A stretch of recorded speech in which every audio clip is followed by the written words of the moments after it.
Money reveals character faster than any psychological test ever could. The rain hammered against the floor-to-ceiling windows of Daniel's penthouse office in Victoria Island, each drop echoing the rhythm of his shattered heart. At 35, he had built an empire from nothing: oil refineries across Nigeria, luxury hotels spanning West Africa, tech investments reaching into every corner of the continent. But tonight, all his billions couldn't shield him from the crushing weight of betrayal. "Sir, the investigation is complete." His private investigator, James, slid a thick manila folder across the mahogany desk. "You're not going to like what you see." Daniel's hands trembled as he opened the file. Photos spilled out like poison. His fiancée Rebecca wrapped in passionate embraces with his business partner, Marcus. Bank statements showing millions of naira transferred from his accounts to hers over 8 months. Text messages planning their escape to London after their traditional wedding next month. "How long?" Daniel's voice barely rose above a whisper. 8 months, sir. Possibly longer." The room spun like a broken carousel. Rebecca, the woman he'd courted for 3 years with all the proper protocols, had been playing the ultimate long game. She'd sat through family meetings, participated in bride price negotiations, planned their elaborate wedding, all while systematically draining his accounts and planning to vanish with Marcus after securing her position as his wife. "And my mother?" James shifted uncomfortably. "The account analysis confirms it. She's taken over 80 million naira from your accounts in the past 2 years. Small amounts, so you wouldn't notice immediately." Daniel threw back his head and laughed, a bitter, broken sound that seemed to echo from the depths of hell itself. His own mother, Grace, the woman who had sold vegetables under the scorching sun to pay his school fees, who he'd lifted from poverty and given everything a mother could dream of, had been bleeding him dry. "Everyone I ever trusted." Daniel's voice cracked like dried earth. "Everyone I ever loved. Sir, your personal assistant Sarah too. The evidence is all here." "Stop." Daniel held up a trembling hand. "Just stop." He walked to the window, watching Lagos sprawl endlessly below him. Millions of people lived and loved and betrayed each other in those lights, and here he was, one of the richest men in all of Nigeria, completely, devastatingly alone. How did I become so blind? Daniel pressed his forehead against the cool glass. All the wisdom my father tried to teach me before he died, and I still walked straight into this trap. That night, as thunderstorms raged across Lagos, Daniel made a decision that would change for lives forever. Welcome back to African Love Chronicles, your favorite place for stories soaked in passion and soul-deep romance. If you're new here, don't forget to like, subscribe, and drop a comment to tell us your favorite part of the story. Your support keeps these love tales flowing strong. Thanks for always supporting us. Now, grab your popcorn and let's dive in. 3 months later, Daniel sat in his private study, nursing a glass of aged whiskey while music played softly from hidden speakers. The betrayals had taught him something profound. Money didn't just reveal greed. It was like X-ray vision into the human soul, showing the naked truth about who people really were when they thought no one was watching. His phone buzzed with a text from Rebecca. "My love, I can't wait to become Mrs. Okafor next month. The wedding planners need another 2 million naira for additional decorations. Transfer it to my account, please. Love you so much. Red heart." Daniel's jaw clenched so tight he thought his teeth might crack. She had no idea he knew about her affair, about the stolen money, about any of it. Neither did Grace or Sarah. He'd been playing the fool for months, his heart breaking a little more with each fake smile, each lying kiss, each "I love you" that tasted like poison. But tonight, the game changed completely. "James," Daniel called his investigator. "I need you to set something up for me. Something that will reveal the absolute truth once and for all." "What did you have in mind, sir?" "A test. 100 million naira in cash. I want to see who these women really are when faced with more money than they've ever dreamed of touching." Daniel's plan was elegant in its simplicity, but devastating in its execution. He would create identical scenarios where each woman would have the opportunity to steal 100 million naira without him knowing, or so they would think. Hidden cameras, staged situations, and carefully crafted opportunities would strip away their masks and reveal their true nature. "But sir," James hesitated, "what if all of them fail the test?" Daniel's eyes hardened. "Then I'll finally accept that everyone has a price, and mine just happens to be higher than most." Over the next week, Daniel crafted 3 identical tests, each carefully designed to create the perfect opportunity for theft. But as he planned each scenario, his mind kept drifting to someone else entirely. Emma, the young single mother who worked in his company's executive cafeteria. Emma was 28, with natural beauty and quiet dignity that had caught Daniel's attention months ago. Despite working 2 jobs to support her 5-year-old son Michael, she never complained, never asked for favors, never treated him differently because of his wealth. There's something about her, Daniel mused, swirling whiskey in his crystal glass. The way she serves my coffee like it matters. The way she remembers exactly how I prefer it. The way she asks about my day without prying. Add Emma to the test, Daniel decided suddenly. Sir? The cafeteria worker. Emma Thompson. Test her too. But sir, you barely know this woman. Why would you? Call it scientific curiosity. Daniel didn't tell James the real reason. In the months since discovering the betrayals, Emma had been the only bright spot in his increasingly dark world. Her genuine warmth, the way she lit up when talking about her son, her gentle way of treating everyone with equal respect and kindness. If Emma fails the test too, Daniel thought with growing dread, it will confirm what I fear most, that genuine goodness is nothing but an expensive illusion. The Lagos Continental Hotel's presidential suite was transformed into something from a fairy tale. Imported silk curtains, Italian marble surfaces, flower arrangements that cost more than most families spent on rent in a year. Rebecca stood in the center of it all, her custom gown hugging her curves perfectly as she posed for the photographer Daniel had hired for their pre-wedding shoot. This is absolutely perfect, darling, Rebecca purred, running her manicured fingers across Daniel's chest. When the magazines publish these photos, all of Lagos society will be talking about our wedding. Daniel forced a smile that felt like swallowing glass. Even now, even during what should have been an intimate moment, Rebecca was calculating the social media impact, the publicity value. Everything was a transaction to her, even love. I have a surprise for you, Daniel said, leading her to the bedroom where James had set up the test earlier. On the king-sized bed sat an ornate wooden chest, its brass fittings gleaming under soft lighting. What's this? Rebecca's eyes immediately lit up with unmistakable greed, though she tried to hide it behind curiosity. My late grandmother's treasure chest. She saved money her entire life, and she left it all to me with specific instructions. Daniel's grandmother had been a simple woman who never owned such an elaborate chest, but Rebecca didn't know that. I wanted you to see what will become yours after we marry. He opened the chest slowly, revealing neat stacks of crisp naira notes. Exactly 100 million naira, though he told Rebecca it was just 50 million. Daniel. Rebecca's voice was breathless, her pupils dilating. How much is here exactly? About 50 million naira, Daniel lied smoothly. But there's more underneath. He lifted a false bottom, revealing additional stacks. My grandmother was very careful with money.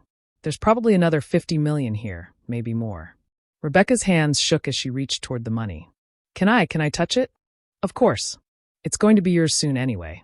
Daniel watched her face carefully, seeing the calculations running behind her eyes.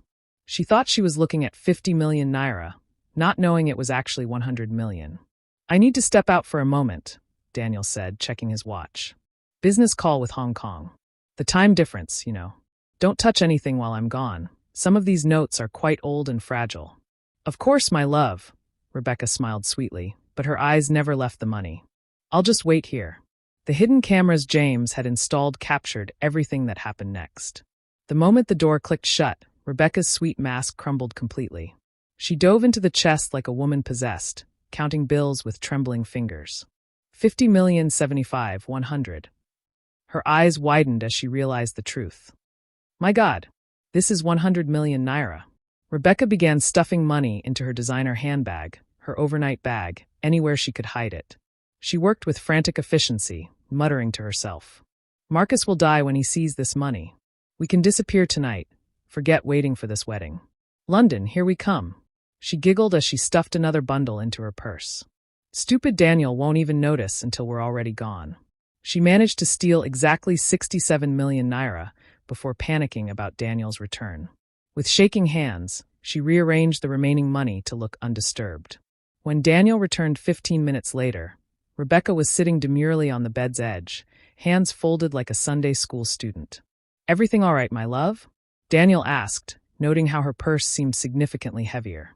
Perfect, Rebecca smiled, but her eyes were wild with barely contained excitement. Your grandmother had such wonderful taste. Very substantial savings. That night, Rebecca claimed she felt unwell and needed to go home. Daniel watched from his window as she loaded her suspiciously heavy bags into her car. By morning, GPS tracking showed she'd driven directly to Marcus's apartment, where they would count their stolen fortune. 67 million naira, Daniel thought numbly. The woman I was going to marry just stole 67 million naira without blinking. Test 1. Failed with devastating completeness. Grace Okafor had always carried herself with dignity, and even at 58, she maintained the bearing of a woman who had overcome poverty through determination. She sat in Daniel's childhood bedroom, now transformed into a luxurious guest suite, admiring her reflection in the antique mirror he'd bought her for Christmas. My son has been so good to me, she said to her sister over the phone. This house, the cars, the monthly allowance. I'm truly blessed through Daniel's success. What Grace didn't mention was that the monthly allowance had grown substantially thanks to her unauthorized withdrawals from Daniel's accounts. Money she justified as delayed payment for all the years of struggle, all the sacrifices she'd made raising him alone. I sold my jewelry to pay his school fees, she rationalized. I walked miles to save transport money for his textbooks. I deserve every naira I've taken. A knock interrupted her thoughts. Come in. Ma'am, Mr. Daniel asked me to bring this to you, said Peter, one of Daniel's security guards. He carried a briefcase that looked official and important. What is it? He said it's insurance documents. Something about making you the main beneficiary of one of his policies. He said you should review everything carefully and sign where necessary, but not to touch anything else in the case. Grace's heart fluttered with maternal pride mixed with anticipation. More financial security for her future. Where is Daniel? He flew to Abuja this morning. Emergency government meeting. He said he'll call you tonight to discuss everything. After Peter left, Grace was alone with the briefcase. Her hands trembled as she entered the combination Daniel had given her. Her birth year, 1965. Inside, beneath official-looking insurance documents, Grace discovered something that made her heart nearly stop. Neat stacks of crisp naira notes, more money than she'd ever seen in one place. A small note on top read, Emergency Medical Fund for Mother. Do not touch unless absolutely necessary for hospital bills or life-threatening situations. Daniel. Grace lifted the note with shaking fingers. Underneath were bundles of fresh naira notes, totaling exactly 100 million. Her son had left her access to his emergency medical fund, trusting her completely. 100 million naira. The number echoed in her head. My son trusts me with 100 million naira. For a long moment, Grace's conscience wrestled with her greed. Daniel worked 18-hour days, stressed himself constantly, trusted her completely. This money was meant for genuine emergencies, life-or-death medical situations. But then her mind began calculating all the things she wanted. The luxury apartment she'd been admiring, the new car that would announce her status, the business investment her brother had been asking her to fund. Daniel will never know if I take just a small amount, she reasoned. Just 10 million. He spends more than that on his parties. But 10 million became 20 million. Then 40. Before she knew it, Grace had taken 73 million naira, leaving only enough to make it look like the original amount from a distance. She worked efficiently, stuffing money into pillowcases, shoe boxes, anywhere she could hide it. As she counted each bundle, she justified every naira. I raised this boy from nothing, she muttered. I sacrificed my youth, my chances for remarriage, everything for his future. He owes me this money. It's not stealing, it's collecting what's rightfully mine. The hidden cameras captured everything. The initial hesitation, the growing rationalization, the final frantic counting as she convinced herself that stealing from her son was actually justice. When Daniel called that evening, Grace was the perfect picture of maternal innocence. Son, I reviewed those insurance papers. Everything looks very good. And the medical emergency fund? I wanted you to know it's there if you ever need hospital treatment or anything urgent. It's completely safe, my dear. I didn't touch a single naira. You know me well. I would never take what doesn't belong to me. Daniel closed his eyes, his heart cracking. His own mother had just lied to his face about stealing 73 million naira from his emergency medical fund. Even my own mother has a price. Test 2 failed beyond redemption. Sarah Williams had been Daniel's executive assistant for 4 years, priding herself on being efficient, professional, and utterly reliable. At 31, she was sharp, well-educated, and completely invisible. Exactly the kind of person who could embezzle without raising suspicion. Sarah sat in Daniel's private office, organizing files for his upcoming business trip. The office was empty. Daniel was in board meetings all afternoon, and the executive floor had cleared out early for the weekend. Her phone buzzed with a text from her gambling group. Premier League matches tonight. Manchester United, Arsenal, Chelsea all to win. 50-1 odds. You in? Sarah's stomach clenched. She owed serious money to dangerous people, the kind who collected debts with violence. Her sports betting addiction had spiraled out of control 6 months ago, and she'd been taking small amounts from Daniel's expense accounts to cover losses. Nothing he would notice, just 50,000 here, 100,000 there. But her debts had grown faster than her ability to steal small amounts, and her creditors weren't known for patience. Her phone buzzed again. This time it was Victor, her primary creditor and the most dangerous man she knew. You have 24 hours, Sarah. We know where you work. We know where your family lives. Don't make this harder than necessary. 24 hours. Sarah's hands shook as she stared at the message. She owed Victor 12 million naira, money she'd never earned legitimately in her entire lifetime. As if summoned by her desperation, James appeared in the doorway carrying an expensive briefcase. Sarah, Mr. Daniel asked me to put this in his safe, but I have another urgent appointment. Can you handle it? Of course, Sarah replied, fighting to keep her voice steady. What is it? Cash for his property deal in Dubai. He's buying that beachfront hotel, remember? The seller wants cash payment for tax reasons. James set the briefcase on Daniel's desk. The combination is 1985, the year Daniel was born. Just put it in the safe when you finish your other work. After James left, Sarah stared at the briefcase. Dubai property deals involved massive amounts of money, the kind that flowed like water when you were rich enough. I shouldn't open it, she told herself. I should put it straight in the safe. But her phone buzzed again. Another message from Victor, this one with a photo of her younger brother leaving his university. Nice boy. Would hate for anything to happen to his face. Her hands trembled as she dialed the combination. 1-9-8-5. The briefcase opened with a soft click. Dear God, Sarah whispered. Inside were stacks of crisp naira notes, more money than existed in her wildest dreams. A small ledger on top showed the exact count in Daniel's handwriting. 100 million naira, Dubai hotel down payment. 100 million naira. The number blazed in her mind. 100 million naira just sitting here. For 10 minutes, Sarah sat frozen, staring at more money than her entire family had earned across generations. This wasn't petty cash she could explain away. This was serious money, life-changing money, the kind that could either save her life or destroy it. But it was also enough to pay off Victor, disappear from Nigeria entirely, maybe start fresh somewhere where no one knew her gambling history. Her phone buzzed again. Another photo from Victor, this one of her mother's shop, with his men standing outside. They'll kill my family, Sarah realized. If I don't pay Victor by tomorrow, they'll start with my brother, then my mother, then me. Sarah's resolve crumbled.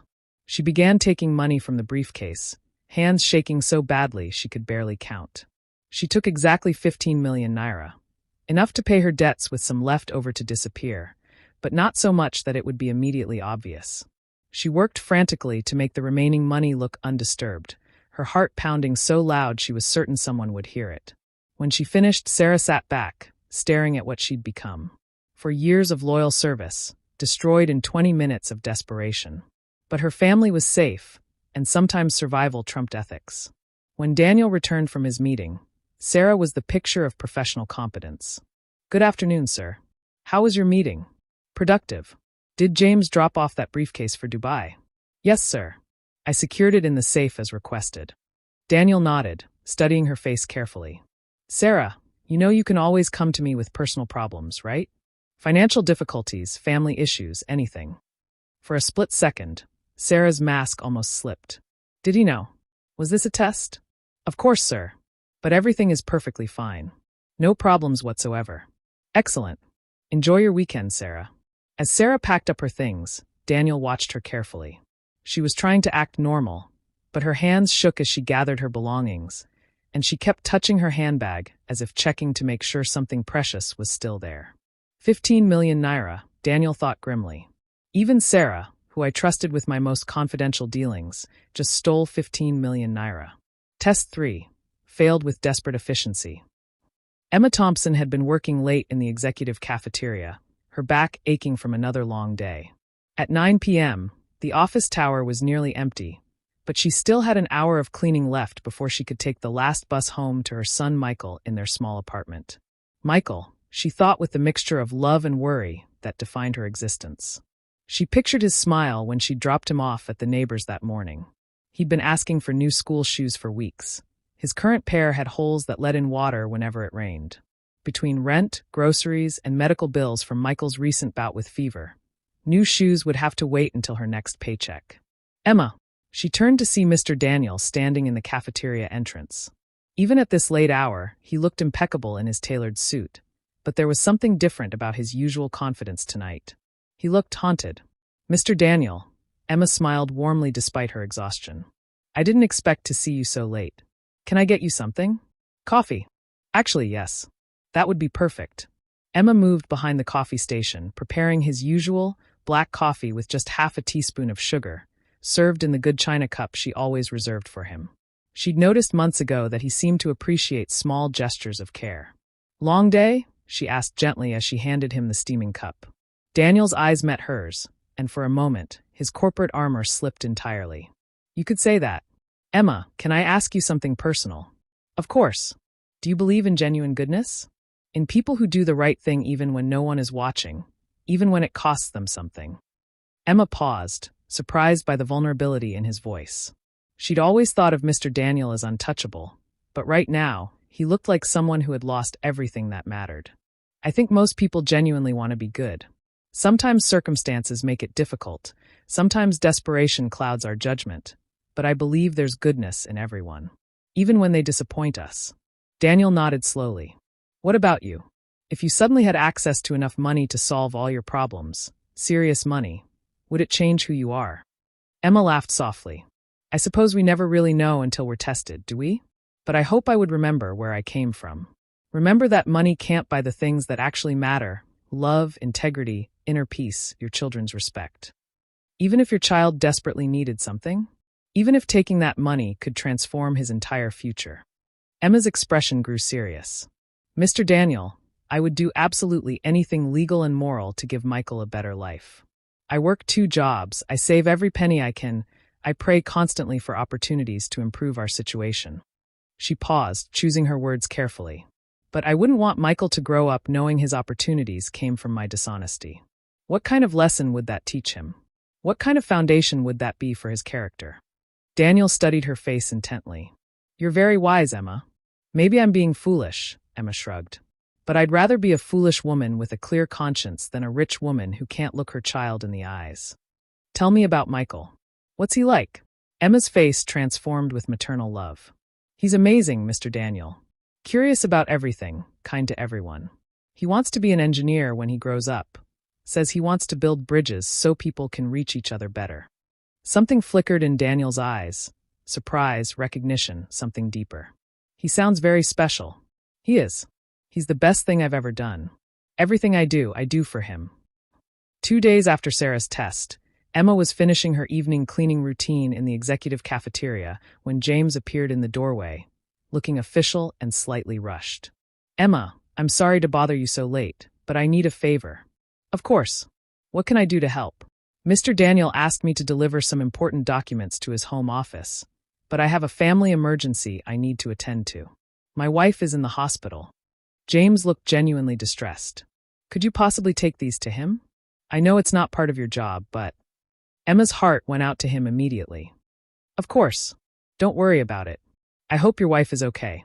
Thank you so much. Here's the address, and this briefcase contains some very important business documents. He's expecting them tonight for an early morning meeting tomorrow. James handed her an expensive-looking briefcase and a slip of paper with Daniel's home address. The combination is 5-2-8-3 if you need to open it for any reason, but hopefully you won't. Just hand it directly to Mr. Daniel. He should be in his home office. I understand. Don't worry about anything here. I'll make sure he gets it. After James left, Emma finished cleaning quickly. The briefcase sat on the counter, looking important and expensive. She'd never been to Mr. Daniel's home before, but if James's wife was in the hospital, this was the least she could do to help. 45 minutes later, Emma stood outside Daniel's impressive mansion, feeling completely out of place. The security guard at the gate had called ahead, and she was waiting in an elegant sitting room for Mr. Daniel to come down from his office. Emma, Daniel appeared in the doorway, looking surprised. James said you were bringing some documents. Yes, sir. He had a family emergency. His wife is in the hospital, so I offered to deliver this for him. She held up the briefcase. That was very kind of you. James is lucky to have such thoughtful colleagues. Daniel took the briefcase and set it on the coffee table between them. Can I offer you something to drink? Tea. Coffee. You've gone out of your way to help. Just water would be nice, thank you. Daniel stepped out to get water, leaving Emma alone with the briefcase. As she waited, she noticed that the briefcase hadn't closed properly. One of the latches hadn't caught completely, and a small gap was visible along the edge. I should close it properly, Emma thought. Important business documents shouldn't be left exposed. She pressed on the latch, but instead of closing, the briefcase popped open completely. Emma gasped. Instead of business documents, the briefcase was filled with neat stacks of crisp Naira notes. More money than she'd ever seen in her entire life. A small card on top read, Property Development Emergency Fund, 100 million Naira. 100 million Naira. Emma stared in shock. Mr. Daniel just casually carries around 100 million Naira like it's nothing. Her hands trembled as she looked at the money. This was more than she would earn in 50 lifetimes of double shifts. This was Michael's entire future, his education, his health care, a proper home, university, everything she'd ever dreamed of giving him. He'd never even notice if a small amount went missing. A voice whispered in her head. Rich people don't count money the way poor people do. Just a few bundles. Maybe 5 million. It would change my entire life, and he'd never know. Emma's breathing became shallow as she stared at the fortune before her. Michael's face flashed through her mind, his worn school shoes, his questions about why they couldn't afford things other kids had, his dreams of becoming an engineer. 5 million Naira would pay for his education through university. 10 million would buy us a proper apartment. 20 million would secure his entire future. She reached toward the money with shaking hands. Just a few bundles. He'll never know. Michael deserves a chance. Her fingers were inches from the cash when she stopped. What am I doing? Emma pulled her hands back as if the money were on fire. This isn't mine. This doesn't belong to me. What kind of example would I set for Michael if I became a thief? She thought about all the conversations she'd had with Michael about honesty, about doing the right thing even when it was hard, about earning what you have through hard work. How could I look him in the eyes if I took this money? How could I teach him about integrity if I have none myself? With trembling hands, Emma carefully closed the briefcase and made sure both latches caught properly this time. She sat back in her chair, her heart pounding, sweat beading on her forehead despite the air conditioning. When Daniel returned with a glass of water, Emma was sitting exactly where he'd left her, hands folded in her lap. Here you go, Daniel said, handing her the water. He glanced at the briefcase. I see you fixed the latch. Thank you. Emma's heart nearly stopped. He'd noticed. It was open slightly when you left, she said quietly. I thought important documents should be properly secured. Daniel studied her face carefully. And did you see what was inside? Emma met his eyes directly. Yes, sir. I saw the money. 100 million Naira. Yes, sir.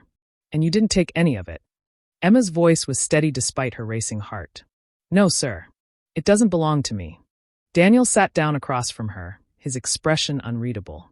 Even though it could solve all your problems? Even though I would never have known. I would have known, Emma said simply. And Michael would have grown up wondering how his mother suddenly had money. What kind of lesson would that teach him about honesty? Daniel leaned back in his chair, studying her with intense eyes. Do you know what you've just done, Emma? The right thing, she asked uncertainly. You've passed a test that every other person in my life has failed. You've proven that genuine integrity still exists in this world. Emma's eyes widened. A test? My fiancée, my mother, my assistant. I gave them all the same opportunity you just had. They all took money without hesitation. You're the only person who walked away. Emma stared at him in shock. You've been testing people? After being betrayed by everyone I trusted, I needed to know if anyone could resist temptation. You just proved that true goodness isn't a fairy tale. Daniel sat forward in his chair, his expression shifting from professional to deeply personal. Emma remained frozen, processing the revelation that she'd just unknowingly been part of an elaborate test. Emma, there's something else I need to tell you. Something important. She looked up at him with those honest eyes that had been haunting his thoughts. The other people I tested, my fiancée, my mother, my assistant, they all failed. They all chose money over integrity. They all betrayed my trust completely. Emma's expression softened with compassion. Oh, Mr. Daniel. I'm so sorry. That must have been devastating. It was. It destroyed my faith in people, in relationships, in love itself. Daniel's voice grew quiet. But watching you just now, seeing you choose integrity over everything else. Emma, you've given me something I thought I'd lost forever. What's that? Hope. Hope that genuine people still exist. Hope that not everyone can be bought. Hope that maybe, just maybe, real love is still possible. They stood in silence for a moment, the weight of his words hanging between them. But there's something else, Daniel continued. Something about why you were included in this test. Emma's heart began to race. What do you mean? Daniel walked to his desk drawer and pulled out a folder. Emma, how old is Michael? He just turned 5 in March. Why? March 15th. Emma's eyes widened. How did you know that? Because I've been watching him, Emma. Not in a creepy way, he added quickly, seeing her expression. But I've seen him when you bring him to company events, when he comes here after school sometimes. And there's something about him. Daniel opened the folder and pulled out a photograph. It showed a 5-year-old boy who looked remarkably similar to Daniel himself. Emma, I need to ask you something, and I need you to be completely honest. 6 years ago, did you attend a charity gala downtown? Emma's face went pale. Her hands began to shake uncontrollably. Ah, yes. I was working catering for the event. But how do you remember meeting someone that night? A man who was alone on the service balcony, drinking and heartbroken. Emma's legs gave out. She sank into the chair behind her, her hand pressed to her mouth. Oh my God, she whispered. You were. Michael's father, Daniel finished quietly. The words hung in the air like a thunderclap. 6 years earlier, Emma had been working for Elite Catering for only 2 months when she was assigned to the biggest charity gala of the year. At 22, she was young, naive, and completely overwhelmed by the opulence surrounding her. The hotel ballroom was transformed into a fairy tale, with crystal chandeliers casting dancing lights over designer gowns and suits that cost more than her yearly salary. Emma moved through the crowd with trays of champagne, invisible to the wealthy guests. During her break, she'd slipped out onto the service balcony for fresh air, only to find someone already there. A man in an expensive suit, sitting alone with a bottle of whiskey. Oh, I'm sorry, she'd said, turning to leave. I didn't know anyone was here. Don't go. His voice was slurred with alcohol and pain. Please. I could use the company. Emma had hesitated. Fraternizing with guests was strictly forbidden. But something in his voice, some deep sadness, had made her stay. Bad night, she'd asked softly. The worst. He'd looked up at her then, and Emma had been struck by how handsome he was despite his obvious despair. I just found out my girlfriend has been cheating on me. For months. With my best friend. I'm sorry. And my business partner has been stealing from me. Everyone I trusted. He'd taken another drink. Sorry, you don't need to hear this. It's okay. Emma had sat down beside him, maintaining a respectful distance. Sometimes it helps to talk to a stranger. They'd talked for an hour. He'd told her about his loneliness, his struggle to trust anyone when you had money. She'd told him about her dreams, her hope to finish college someday, her belief that genuine goodness still existed. You're different, he'd said, studying her face in the moonlight. Pure. Untouched by all the ugliness. We all have the capacity for goodness, Emma had replied. Sometimes we just need someone to remind us it's there. They'd kissed under the stars, and one thing had led to another. It was Emma's first time, given freely to a broken man who needed to remember what tenderness felt like. In the morning, he was gone. Emma had never even learned his name. Present day. You left? Emma whispered, tears streaming down her face. I woke up and you were gone. I had to, Daniel said, his own eyes wet. I was broken, Emma. Destroyed. I wasn't good enough for you then. I would have corrupted you, dragged you down into my darkness. So you left me alone and pregnant? I didn't know. Daniel's voice cracked. Emma, I swear to you, I didn't know about Michael. If I had known. What? What would you have done? Daniel knelt in front of her chair, taking her hands in his. I would have moved heaven and earth to find you. I would have taken care of both of you. I would have been the father he deserved. Emma sobbed openly now, years of pain and struggle pouring out. Do you know how hard it's been? Raising him alone, working multiple jobs, watching him ask about his daddy, and not knowing what to say. I know. And I'm sorry. I'm so incredibly sorry. He looks just like you, Emma whispered. Everyone always comments on his features, his mannerisms. I've been living with your face for 5 years, not knowing where to find you. Daniel's heart shattered completely. His son, his child had been growing up just floors below him, and he'd never known. Emma had been struggling alone while he lived in luxury, oblivious to their existence. Emma, let me make this right. Please. Let me be the father Michael needs, the man you deserve. Emma looked up at him through her tears. It's not that simple, Daniel. You can't just show up after 5 years and expect. I know. I know it will take time. I know I have to earn your trust and Michael's love. But Emma, please give me that chance. Let me try to make up for the years I've lost, the support you should have had, the father Michael should have known. And Emma, what happened here today? Your test, it proved something to me. It proved that you're the same woman I fell for that night 6 years ago. Good, honest, and incorrupt. Emma was quiet for a long moment, her mind racing through the implications of everything that had just been revealed. The other people in your life, your fiancé, your mother, your assistant, what are you going to do about them? Daniel's expression hardened. They made their choices. Rebecca stole 67 million naira and planned to disappear with my business partner. My mother took 73 million naira from my emergency medical fund. Sarah took 15 million naira to pay gambling debts. And you're going to cut them all off? They betrayed my trust completely. How can I ever look at them the same way again? Emma leaned forward in her chair. Daniel, they're still your family. Your mother raised you, sacrificed for you. People make mistakes, especially when they're desperate or scared. They stole from me, Emma. Massive amounts of money. And you can afford to lose massive amounts of money. But can you afford to lose your family? Daniel stared at her, struck by her perspective. Even after learning about the betrayals, even after being manipulated and tested herself, Emma's first instinct was compassion. What are you saying? I'm saying that maybe the test revealed more than just who could resist temptation. Maybe it revealed who you want to be as a person. Do you want to be someone who holds grudges forever, or someone who believes in redemption? You think I should forgive them? I think you should consider whether cutting them out of your life completely will actually make you happy, or just make you more isolated and bitter. Daniel considered her words carefully. What about Rebecca? She was planning to disappear after our wedding. Rebecca is different, Emma agreed. She wasn't desperate or scared. She was calculating and cruel. But your mother? Your assistant? They made terrible choices, but they made them from desperation, not malice. So what do you suggest? Talk to them. Confront them about what they did, but give them a chance to explain. Give them a chance to make amends.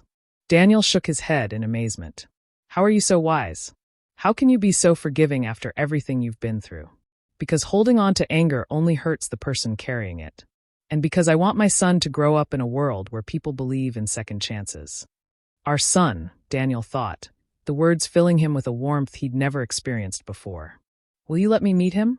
Officially, I mean. Emma hesitated. Daniel, this is all happening very fast. A few hours ago, you were my boss who I barely knew.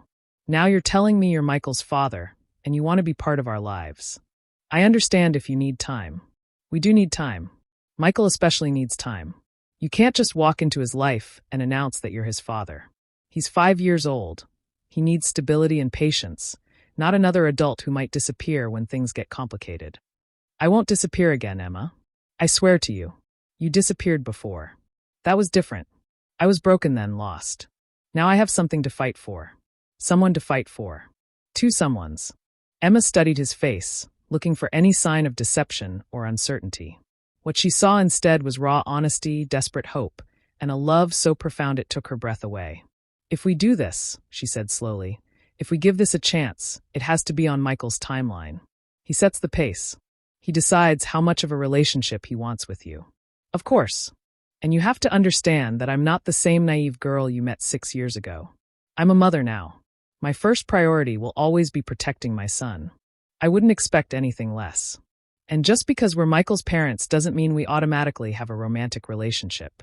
That would have to be earned separately. Daniel nodded, though the thought of winning Emma's heart sent electricity through his veins. I understand. Then yes, Emma said, her voice barely audible. Yes, you can meet your son. The next evening, Daniel stood outside Emma's small apartment building, more nervous than he'd ever been before any business deal or board meeting. In his hands, he held a carefully chosen gift, a set of junior engineering blocks that had cost more than most people's monthly salary, but looked simple enough not to overwhelm a 5-year-old. Emma had spent the entire day preparing Michael for the visit, explaining that a friend from her work wanted to meet him. She hadn't mentioned that this friend was his father. That revelation would come later, if and when the time was right. He's been asking about you all day, Emma said as she let Daniel into their modest one-bedroom apartment. I told him you were interested in his engineering projects. Daniel looked around the small space, taking in the careful way Emma had made it a home despite the obvious financial constraints. Everything was clean and organized, decorated with Michael's artwork and school projects. It was humble but filled with love. Mama, is your friend here? A small voice called from the bedroom. Yes, baby. Come meet Mr. Daniel. Daniel's heart stopped when Michael appeared in the doorway. Seeing his son in photographs was one thing, but seeing him in person was overwhelming. The boy was absolutely beautiful, with Daniel's eyes and nose, but Emma's gentle smile and curious expression. Hi, Mr. Daniel, Michael said politely, extending a small hand just as Emma had taught him. Mama says you want to see my buildings. I would love to see them, Daniel managed, his voice thick with emotion as he shook his son's tiny hand. I brought you something that might help with your projects. Michael's eyes lit up when he saw the engineering blocks. Wow, these are the good ones. Jimmy at school has these, but his set is smaller. Do you think you could show me how to build something with them? Of course. I'm going to build a bridge. A really strong one that can hold lots of weight. As Michael excitedly opened the box and began sorting the pieces, Daniel caught Emma watching him with a mixture of amazement and caution. You're already crying, she whispered. I've missed 5 years of this, Daniel whispered back. 5 years of bedtime stories and scraped knees and first words. But you're here now. That's what matters. For the next 2 hours, Daniel sat on the floor of Emma's tiny living room, helping his son build increasingly elaborate structures. Michael was brilliant, creative, and endlessly patient in explaining his engineering theories to his new friend. The secret is in the foundation, Michael said seriously, his small face screwed up in concentration. If the bottom isn't strong, the whole thing falls down. That's why families are important. They're like the foundation for people. Daniel's breath caught. That's very wise, Michael. Who taught you that? Mama did. She says families don't have to be big to be strong. Sometimes just 2 people can be the strongest foundation in the world. Emma wiped away tears from across the room, where she was pretending to fold laundry while actually watching every interaction between father and son. What about daddies? Daniel asked carefully. Do you think about having a daddy as part of your foundation? Michael considered this seriously. Sometimes. I see other kids with their daddies at school events and stuff. Mama says my daddy loves me very much, but he lives far away and can't visit. Daniel looked at Emma, who nodded slightly. What if? Daniel's voice was barely steady. What if your daddy didn't live far away anymore? What if he wanted to be part of your foundation? Michael looked up from his blocks, studying Daniel's face with the intense scrutiny only children could manage. Are you my daddy, Mr. Daniel? The question hung in the air like a prayer. Daniel looked at Emma, who gave him an almost imperceptible nod. Yes, Daniel whispered. Yes, Michael. I'm your daddy. Michael was quiet for a long moment, processing this information with the seriousness of a 5-year-old trying to understand the adult world. Why didn't you come before? Daniel's heart broke at the simple, honest question. Because I was lost, son. I was very sad and confused, and I didn't know where to find you and Mama. But I'm here now, and if you'll let me, I want to be part of your foundation forever. Michael considered this, then suddenly threw his small arms around Daniel's neck. I prayed for you every night, Michael whispered into his father's shoulder. I asked God to bring my daddy home, and he did. Daniel held his son and wept, feeling pieces of his shattered heart beginning to heal. Emma joined them on the floor, and for a moment, the 3 of them held each other like they were the most precious thing in the world. Which Daniel realized they were. 1 week later, Daniel sat in his office, staring at 3 envelopes on his desk. Each contained a termination letter and evidence of the theft committed by Rebecca, Grace, and Sarah. James had prepared everything according to his original instructions, Cut them all off, prosecute if necessary, move on with his life. But Emma's words kept echoing in his mind. Do you want to be someone who holds grudges forever, or someone who believes in redemption? His intercom buzzed. Sir, your mother is here to see you. Daniel took a deep breath. Send her in. Grace entered his office with the confidence of a woman who had no idea her world was about to collapse. She was dressed in the expensive clothes he'd bought her, carrying the designer handbag he'd gifted her for Mother's Day. My son, you look tired. Are you working too hard again? Sit down, Mama. Something in his tone made Grace pause. She took the seat across from his desk, her maternal instincts sensing danger. Mama, I need to ask you about the insurance documents James brought you last week. Grace's face remained perfectly composed, but Daniel noticed the slight tightening around her eyes. What about them? I signed everything just as you asked. And the emergency medical fund? The 100 million naira I left for your healthcare needs. It's perfectly safe, my son. I haven't touched it. Daniel opened his desk drawer and pulled out a tablet, turning it toward her. On the screen was crystal-clear footage of Grace stuffing money into pillowcases and shoe boxes. Grace's face crumbled as she realized she'd been caught. Daniel, I can explain. 73 million naira, Mama. You took 73 million naira from money that was meant to save your life if you got sick. Grace began to cry, her composed facade completely destroyed. I'm sorry. I'm so sorry. I don't know what came over me. Yes, you do. Greed came over you. The same greed that made you take money from my other accounts for 2 years. How long have you known? Months.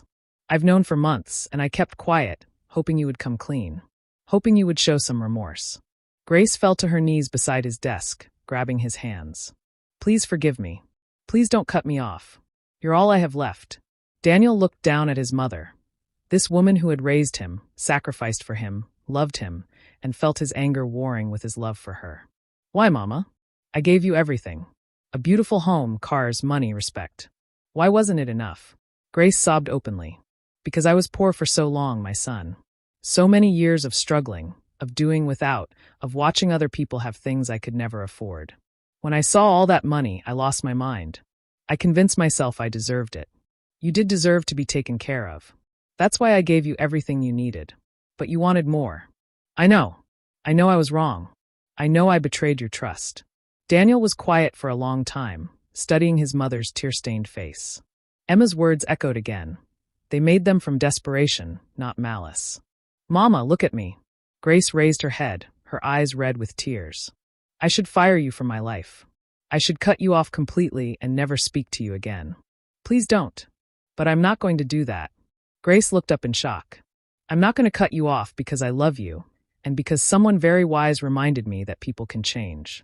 But things between us will be very different from now on. Different how? No more access to my accounts. No more blank checks. You'll receive a reasonable monthly allowance, and that's all. The house you live in remains yours, but the credit cards are canceled. The luxury shopping trips, the expensive dinners, the first-class travel.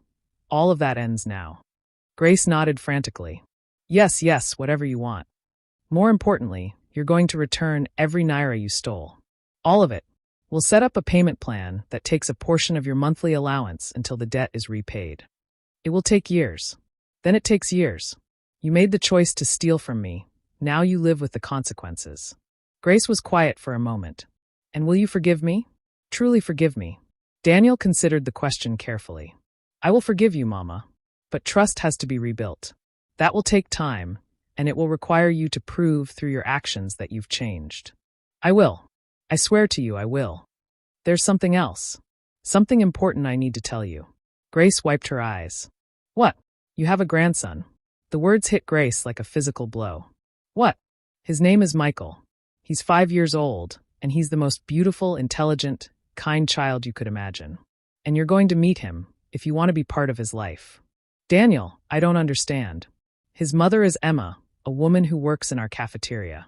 A woman who, when given the same opportunity you had to steal from me, chose integrity instead. Grace stared at him in amazement. You have a son? We have a family, Mama. A real family. And if you want to be part of that family, you need to become someone Michael can look up to. Someone he can learn from.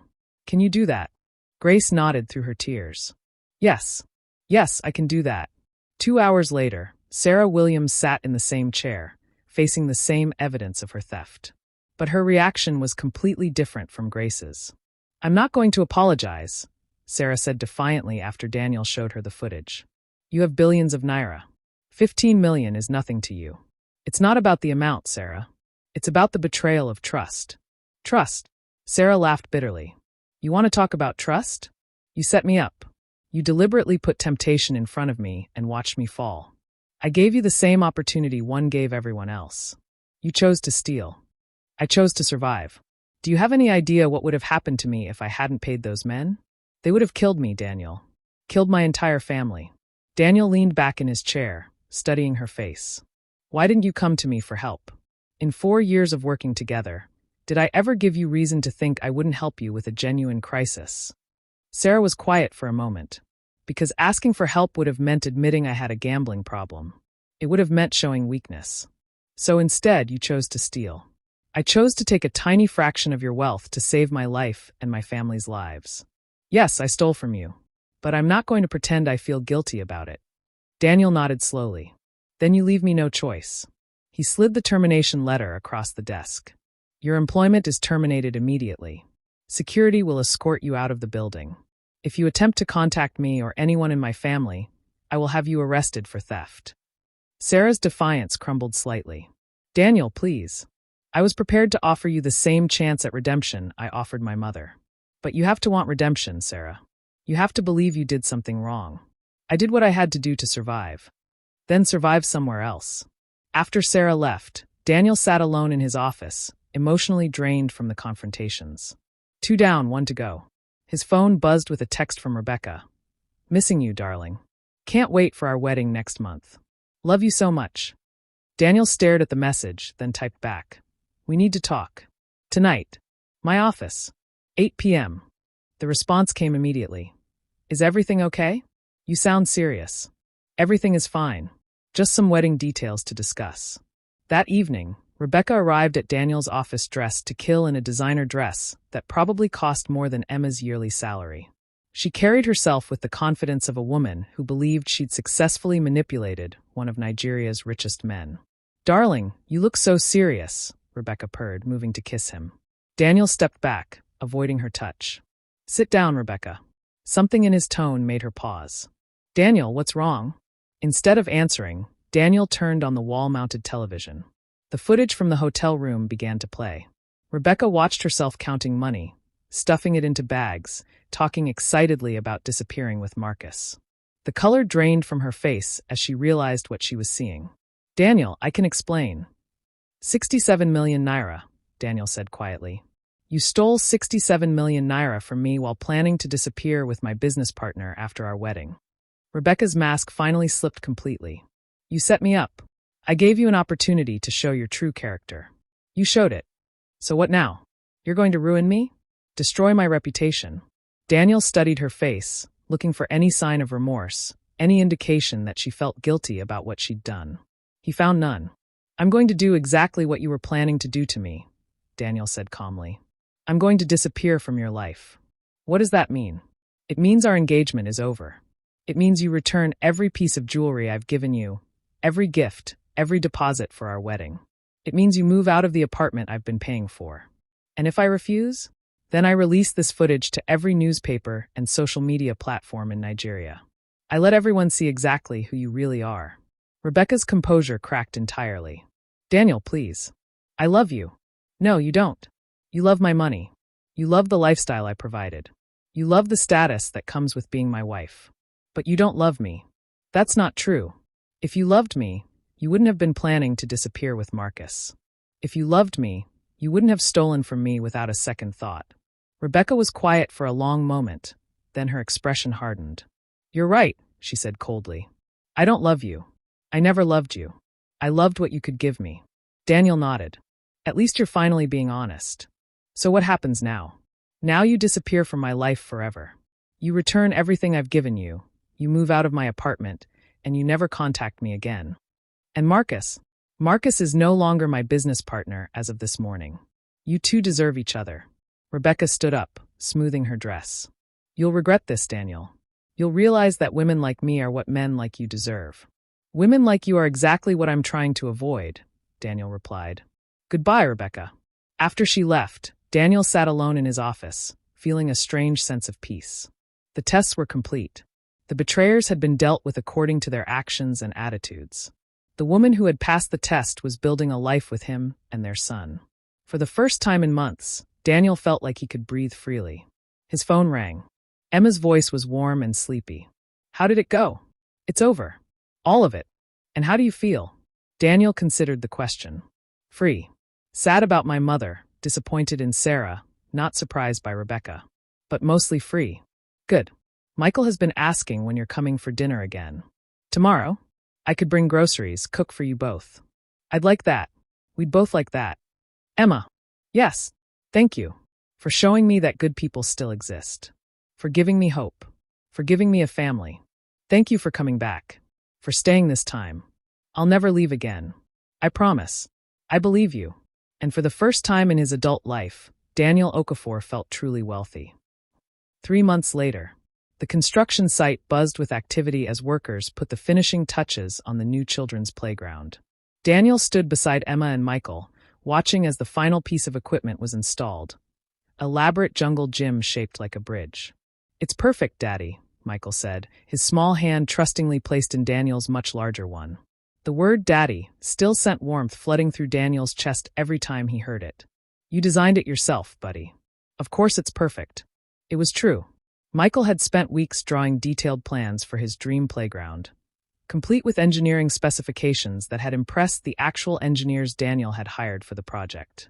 The playground was being built in the courtyard of Emma's new apartment complex, a beautiful building Daniel owned where Emma now lived in a spacious 3-bedroom unit she paid for with her salary from her new job as Director of Employee Relations at his company.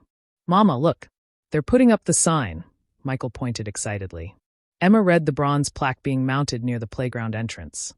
Michael's Bridge Playground, where every child can reach their dreams. It's beautiful, Emma whispered, leaning into Daniel's side. Not as beautiful as the woman who inspired it, Daniel murmured, pressing a kiss to the top of her head.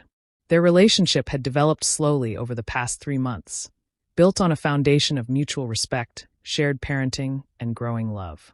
Daniel had courted Emma properly this time. Flowers, dinners, long conversations about their dreams and fears. He'd proven through consistent actions that he was committed to being not just Michael's father, but a true partner to Emma. Daniel, Grace's voice called from across the courtyard. Come see what your grandson built with his blocks this morning. Grace had transformed dramatically over the past months. Gone were the designer clothes and entitled attitude, replaced by genuine humility and fierce devotion to her grandson. She'd taken a part-time job at a local charity, was slowly paying back the money she'd stolen, and had become an integral part of Michael's life. Grandma Grace taught me a new building technique, Michael announced, running toward his grandmother. She used to build things too when she was young. Daniel watched his mother and son together, marveling at how redemption could reshape a person so completely. Grace had earned her second chance through consistent actions and genuine remorse. Sir, James approached with a tablet. The final report on the Sarah Williams investigation. Daniel glanced at the screen, then handed it back. File it away. It's over. Sarah had disappeared after her termination, presumably to start over somewhere else. Daniel had chosen not to prosecute, deciding that losing her career and reputation was consequence enough. Sometimes he'd learned the best revenge was simply moving on. And Rebecca? Emma asked quietly. Last I heard, she and Marcus were in Dubai, spending what was left of the money they stole. They deserve each other. Do you ever regret not prosecuting any of them? Daniel considered the question as he watched Michael explain playground safety to a group of neighborhood children who had gathered to watch the construction. No, he said finally. Mama needed redemption, and she earned it. Sarah needed consequences, and she faced them. Rebecca needed to be removed from my life, and she was... Justice doesn't always require revenge. Very wise, Mr. Okafor, Emma teased, standing on her tiptoes to kiss his cheek. I had a good teacher. That evening, the 3 of them sat on the balcony of Emma's new apartment, watching the sun set over Lagos. Michael had fallen asleep between his parents, exhausted from a day of playing and supervising playground construction. I have something to ask you, Daniel said softly, pulling a small velvet box from his pocket. Emma's breath caught. Daniel, I know it's been a short time, and I know we said we'd take things slow. But Emma, these past 3 months have been the happiest of my entire life. You and Michael, you're my everything. He opened the box, revealing a simple but stunning diamond ring. I'm not asking you to say yes right now. I'm asking you to think about it. Think about making this official. Making us official. Emma stared at the ring, tears welling in her eyes. It's beautiful. You don't have to answer now.